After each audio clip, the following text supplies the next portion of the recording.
Oscar Dominguez, welcome. Thanks for joining us. Shane Van Boening, obviously you've known him his whole career. Tell me about, what you remember of his early days, how you've seen him grown over the years, what makes him so special. So there's so many great stories I have with Shane that I think just defines what he is and who he is. But probably the greatest story I have was I was with him in Germany. We're playing the World Team Championships. And I remember he says, Oscar, let's practice. Place opens at 10 a.m. And of course, I'm young and I'm trying to, out practice this kid. And, like 8 hours go by. He says, you want to go get some food? I'm like, yeah, let's go eat. And, usually I sit down for a little bit, digest, and go back to practicing.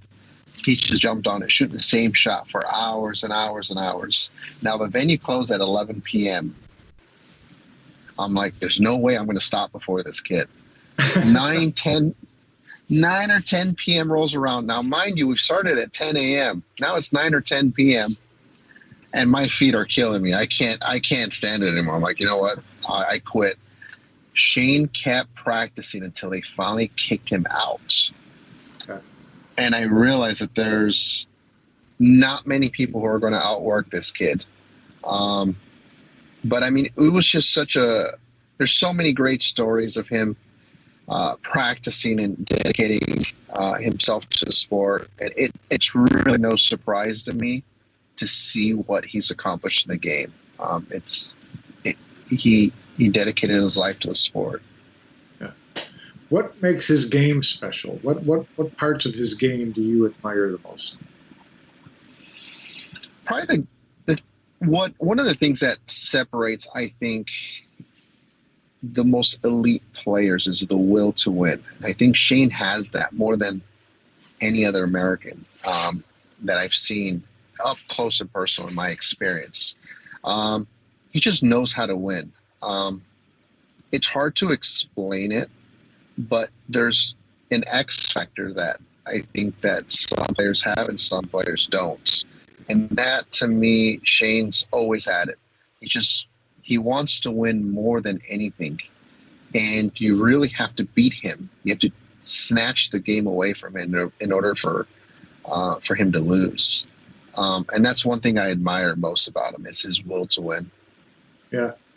So, where does he, rank in U.S. players, the history of U.S. players? And you've been around long enough, and certainly you talked to your father, and your father's played all the great players from the, 60s and 70s and beyond.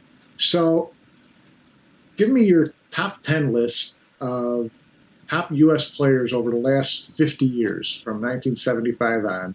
And where does Shane fit in that equation? Oh man, it's argumentative. Yeah.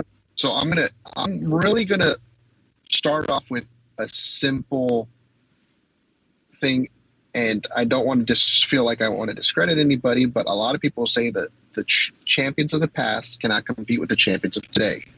Based off today's equipment, technology, balls, cloth, shafts, equipment, if it's kind of like comparing a lot of golfers to today's era. If you were to give Arnold Palmer the titanium clubs and all the technology today, he'd be, his results would be better. So one thing, just by clarifying that, I want to say, I got to start off with number one. To me, based off his credentials and everything he's done, Mike Siegel. The man won so many tournaments. He knew how to win. Another player that just knew how to win. He had the break, his safety play, Captain Hook. My dad told me he was just a tough person to play. He got in your head, and he was just a real tough guy to beat, And another person that goes back into that thing of somebody getting in your head, a tough guy to compete against, Earl the Pearl. Anybody who wins 5 U.S. Opens, doing something right. You have to give credit. you're doing something unbelievable. And it's funny. Earl is one of those guys that, he's in his 60s, late 60s. He's around my dad's age, and he still competes at a world class level. So that really speaks volumes to how much raw talent he had. And leads me to number 3 is SVB, in my opinion. Also won 6 U.S. Opens now? Five with Earl. Yeah, five. He's tied with Earl. So I mean, it makes sense that he's on par with Earl. You got to give Shane a little bit more time before you push him up top. I think you have to give respect to those, to Captain Hook and Earl of Pearl, and to have Shane there is, to me, it's a no-brainer. So let's go through the rest of your top 10. Yeah, I put Buddy Hall next. Buddy, the rifle. My dad told me, one of the things my father always told me, he always tried to analyze Buddy. The way he strikes the cue ball was always the same. And everything, my dad's like, oh, Buddy Hall did this, Buddy Hall did that. I'm like, geez, all right, Dad, I got it. Buddy Hall did a lot of great things great. He's just a legend. I got to see him play a little bit later in his career, so I really didn't get to see him play in his prime. So, I feel like I missed out a little bit, but it's nice to at least have those old AccuStats tapes to relive the glory days. Yeah. And one of my personal favorite players next on the list is Nick Varner, the Kentucky Colonel. I have immense respect for Nick. He was the captain of the 2009 Mosconi Cup team, which we won. And I had so much respect because he's won a world championship in every discipline. And how can you not have him in anyone's top 5? To me, it's an injustice if you don't. Yeah. At least when it comes to American players. And the next one, Player of the Decade, Johnny Archer. I know we don't have the greatest of histories together, but that's neither here nor there. And his accomplishments have been phenomenal. I still think highly of him and his game. And again, he's won everything there is to win. His accolades speak for themselves. Yeah, he was a dominant player for sure. And then rounding the top 10 from 7 to 10, you've got Mizrak, Rodney, Corey, and Kim. And Steve, I got to watch play out in Los Angeles quite a bit.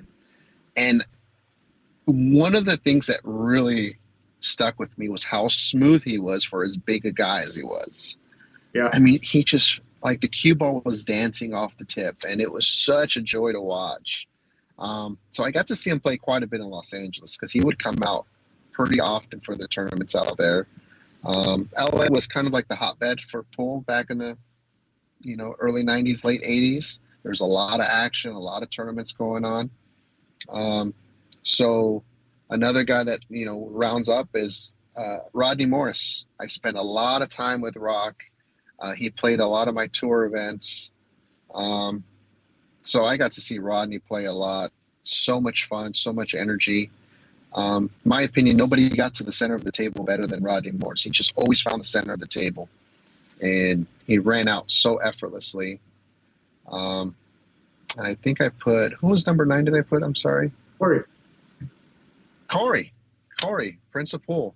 I think there was an era of 6 or 7 years where Corey just won everything. Talented player. If he wasn't so much into golf, I think he'd win way more tournaments. And I put Kim Davenport as number 10. I always felt he was the most underrated player in America. Big stroke, played snooker, liability, gambled really well. Just an all-around monster. Just made great decisions. Actually, he was, to be honest with you, I modeled a lot of my pool game off of Kim Davenport. He was a big inspiration in my game. Well, you and your dad must have seen him a lot back in his day in Northern California. Yeah. Out in Modesto, he actually spent quite a bit of time at the pool hall I own now, Sacramento Hard Times Billiards. Right. So, it's funny. It's a small world how it all works out, and I got to see Kim so much out, out in LA and San Diego and up and down the West Coast, Reno, Nevada, the Sands Regency events. Yeah. And he was the man in California. I mean, he was the guy that everybody looked up to. Yeah, great player. That's a great list. And Oscar, we really appreciate you coming in and talking to us about it.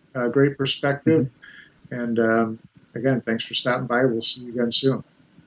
Absolutely. It's my pleasure, Mike. Anytime.